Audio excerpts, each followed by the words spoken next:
South America's biggest economy. It's the continent's most powerful country, one that thought it was rid of a history of violent military coups. But now, Brazil's democratically elected president Dilma Rousseff says that she's the victim of a political coup after Congress Sunday night voted overwhelmingly to send impeachment proceedings against her to the Senate. Dilma's supporters reacted to the vote with shock and sadness, while her enemies and anti-government protesters celebrated. But what has she done? Presided over the worst recession in nearly a century, allegedly used creative accounting to conceal the hole in her budget, tried to hire her predecessor, perhaps to shield him from criminal investigation. But are these impeachable offenses? She herself has not been tainted by or even accused of corruption, and she refuses to resign. Those who call me to resign show the fragility of their conviction of the process of impeachment, because above all, they are trying to instate a coup d'etat against our democracy. I can assure you that I will not cooperate with this. I will not resign for any reason whatsoever. So, what is at the core of this political drama that's led to anger and frustration online and on the streets?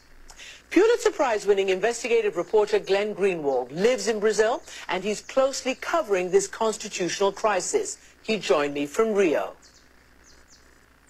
Welcome back to the program, Glenn. Great to be with you. So were you surprised? Did anybody really think that at the last moment she could have got the votes she needed to stave off this sort of impeachment process?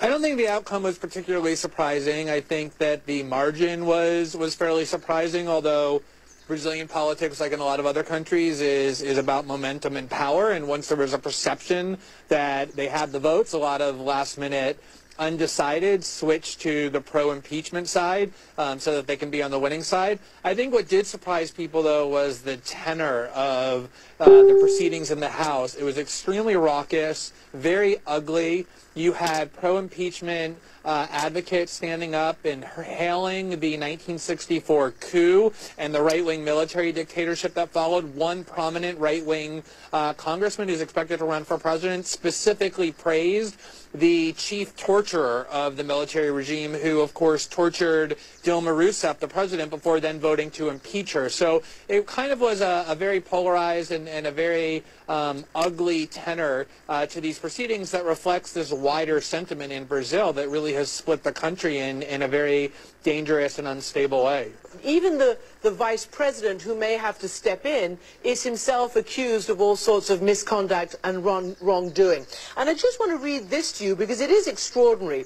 Of the 594 Congress members, 352 face accusations of criminal wrongdoing, according to multiple reports. And then, of course, there are all sorts of people, including Eduardo Cunha, who's leading the impeachment process, who's accused of perjury and corruption. You've got another one, Maluf, who's on Interpol's red list for conspiracy. You've got another one accused of money laundering. You've got another one, as you just mentioned, you know, who is sort of implicated in all sorts of torture, and others, you know, implicated in human rights violations. Now, Dilma herself has called this a coup. What is going on? It's the most extraordinary thing, Christiane, because not only is essentially the entire Brazilian political class that is trying to impeach her implicated in really serious corruption. I mean, the most surreal thing I have ever seen in my time as a journalist or anywhere else covering politics in countries was that yesterday, the person presiding over the impeachment proceeding in the House, the Speaker of the House, Eduardo Cunha, whom you referenced, he is somebody who was found to have stashed away millions of dollars in bribes. There's no non-corrupt possibility. He has no wealth. He has no businesses. Millions of dollars stashed away in Swiss bank accounts. He's somebody who's presiding over the House as they're all getting up one by one, all of them accused of corruption and saying, we must remove the president for corruption. And amazingly, Dilma herself is one of the few people not accused of any kind of bribery or personal corruption or kickbacks or anything to be enriched. What's going on is pretty simple. Her party, the Workers' Party, or the PT, has won 4 straight national elections, going all the way back to Lula, who was wildly popular, who was first elected in 2006 and then reelected in 2002 and then reelected in 2006.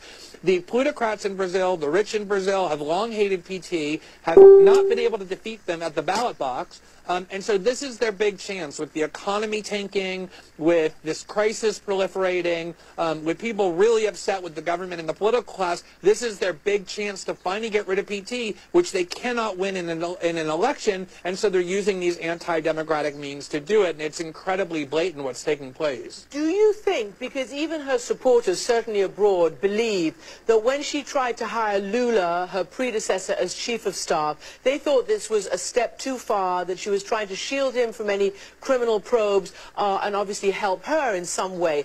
Some have said that she should resign, even though she may not be impeachable, or these things that she's accused of don't rise to the level of impeachable offenses.